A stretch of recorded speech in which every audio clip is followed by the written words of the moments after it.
নির্বাচন তো ফেব্রুয়ারিতে, অন্যান্য রাজনৈতিক দল যেখানে তাদের নির্বাচনের প্রস্তুতি শুরু করেছে, বিএনপি মতো বড় রাজনৈতিক দল, বলা হয় সবসময় নির্বাচনমুখী দল, তবুও মনোনয়নের বিষয়ে গতকালকে আপনার হাইকোর্ট বৈঠক হয়েছে, মনোনয়নের বিষয়ে কোনো ধরনের আলাপ আলোচনা হয়েছে কিনা, কবে নাগাদ দেওয়া শুরু হবে? বা ধন্যবাদ আপনাকে। বাংলাদেশ জাতীয়তাবাদী দল এদেশের বৃহত্তম গণতান্ত্রিক রাজনৈতিক দল এবং বাংলাদেশ জাতীয়তাবাদী দল জনগণের অধিকার আদায়ের জন্য আমাদের ভারপ্রাপ্ত চেয়ারম্যান জনাব তারেক রহমানের নেতৃত্বে গত আপনার 7টি বৎসর যাবৎ ম্যাডাম যে সময় থেকে আপনার কারান্তরীণ হয়েছেন তারপর থেকে ভারপ্রাপ্ত চেয়ারম্যান জনাব তারেক রহমানের নেতৃত্বে সারা দেশের মানুষের ন্যায় বিএনপিও ফ্যাসিস্ট সরানোর এবং ফ্যাসিস্টদের বিরুদ্ধে আন্দোলনের যে গণতন্ত্র পুনরুদ্ধারের যে আন্দোলন সেটা নেতৃত্ব দিয়েছেন জনাব তারেক রহমান। এবং আমরা বাংলাদেশ জাতীয়তাবাদী দল এ ব্যাপারে অত্যন্ত সচেতন। আগামী মধ্য ফেব্রুয়ারির যে নির্বাচন, এই নির্বাচনকে সামনে রেখে দেশীয় বিদেশি যত ষড়যন্ত্র আছে এটাকে পিছিয়ে দেওয়ার, প্রলম্বিত করার, সেটিকে মোকাবেলা করার জন্য দল যেমন প্রস্তুত, অন্যদিকে নির্বাচনে অংশগ্রহণ করে জনগণের অধিকার, ভালোবাসা সবকিছু অর্জন করে জনগণকে ঐক্যবদ্ধ করে 31 দফার আলোকে আগামীর বাংলাদেশ গড়ার জন্য জনাব তারেক রহমানের নেতৃত্বে বিএনপি তার নির্বাচনী প্রক্রিয়া শুধু গতকালকে না, বিএনপি গত 18 মাস পূর্ব থেকেই নির্বাচনী যে সমস্ত কার্যক্রম করা প্রয়োজন সেটি শুরু করেছে এবং সেই অনুযায়ী বিএনপির নেতা কর্মীরা প্রতিটি ঘরে ঘরে জনাব তারেক রহমানের আহ্বানে সাড়া দিয়ে ভোটারদের কাছে, জনগণের কাছে 31 দফার কর্মসূচি নিয়ে জনগণকে ঐক্যবদ্ধ করার কাজে সারা দেশব্যাপী আজকে ব্যস্ত আছে এবং সেই কর্মচাঞ্চল্য যেটা চলছে। আর আপনারা যেটাকে নির্বাচনী প্রক্রিয়া বলেন, অর্থাৎ মনোনয়ন, বিএনপি এত বড় দল আলহামদুলিল্লাহ যে বিএনপির মনোনয়ন প্রত্যাশী মানুষের সংখ্যা যা সিট আছে তার কম হলো 10 গুণ আছে। কাজেই বিএনপি তার কে প্রার্থী হবেন কে হবেন না সেটির জন্য আমাদের স্থানীয় নেতৃবৃন্দ, জেলার নেতৃবৃন্দ, আমাদের দলের পক্ষ থেকে জরিপ এবং সর্বোপরি জনগণের ভালোবাসায় যেই সমস্ত মানুষগুলো নিজ নিজ এলাকায় উদ্ভাসিত তাদেরকেই বাংলাদেশ জাতীয়তাবাদী দল ইনশাল্লাহ আপনারা দেখতে পাবেন খুবই সহসায় যে তাদেরকে মনোনয়ন দেওয়ার ব্যাপারে দিয়ে তারা সিদ্ধান্ত গ্রহণ করবে।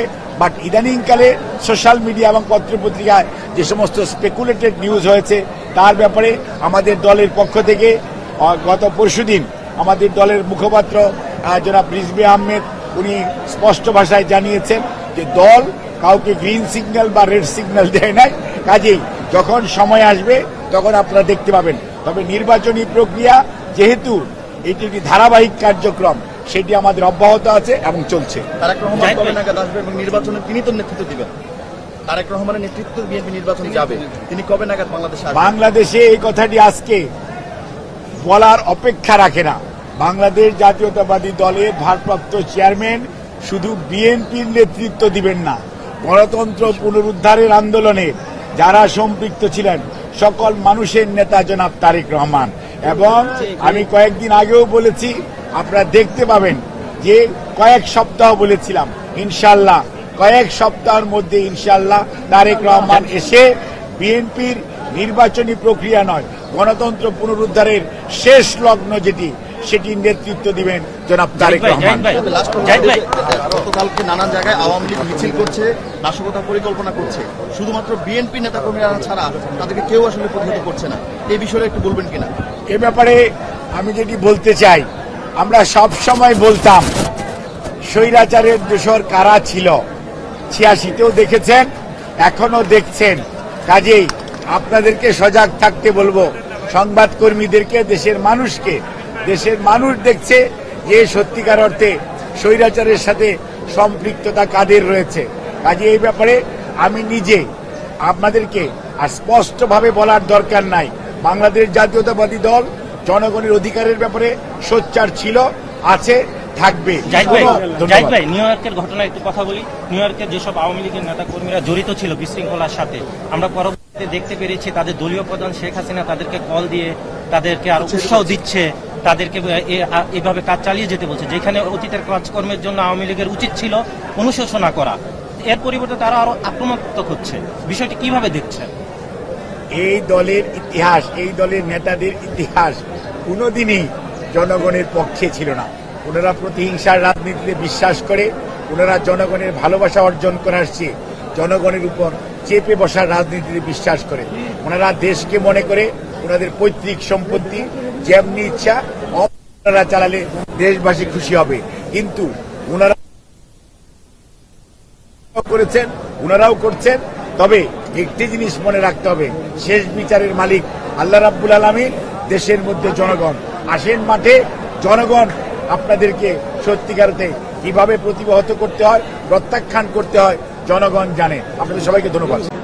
কেন্দ্রীয় কমিটির পক্ষ থেকে আজকে স্বাধীনতার ঘোষক শহীদ রাষ্ট্রপতি জিয়াউর রহমান বীর উত্তমের মাজার জিয়ারত, পুষ্পস্তবক অর্পণ এবং ফাতিহা পাঠ করেছে ফেবের কেন্দ্রীয় আহ্বায়ক কমিটির আহ্বায়ক সদস্য সচিবের নেতৃত্বে। বাংলাদেশে প্রায় হাজার হাজার ফার্মাসিস্ট দেশের বিভিন্ন প্রত্যন্ত অঞ্চলে, হসপিটালে, স্বাস্থ্য স্থাপনায় এবং অনেক ফার্মাসিতে তারা কর্মরত আছে। তাদের মধ্য থেকে বাংলাদেশি জাতীয়তাবাদের আদর্শে উদ্বুদ্ধ ফার্মাসিস্টগণ আজকে সংঘবদ্ধ হয়ে তারা যে অর্গানাইজেশন করেছে ডিপ্লোমা ফার্মাসিস্ট অ্যাসোসিয়েশন, তারই উদ্যোগে আজকের এই পুষ্পস্তবক অর্পণ এবং ফাতিহা পাঠ করা। আজকে বিশ্ব ফার্মাসি দিবস 25শে সেপ্টেম্বর, সারা পৃথিবীতেই এই দিনটি উদযাপিত হচ্ছে।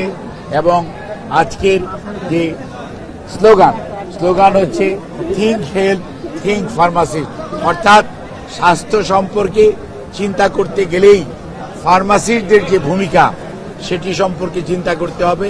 কারণ চিকিৎসকরা প্রেসক্রিপশন করেন এবং ফার্মাসিউটিক্যালসে যারা ম্যানুফ্যাকচারার তারা ঔষধ তৈরি করেন, কিন্তু ফার্মাসিস্ট যারা তারা সেই চিকিৎসকদের প্রেসক্রিপশন অনুযায়ী সেই ঔষধগুলি রুগী যেখানে আছে ওখানে পৌঁছিয়ে দেন।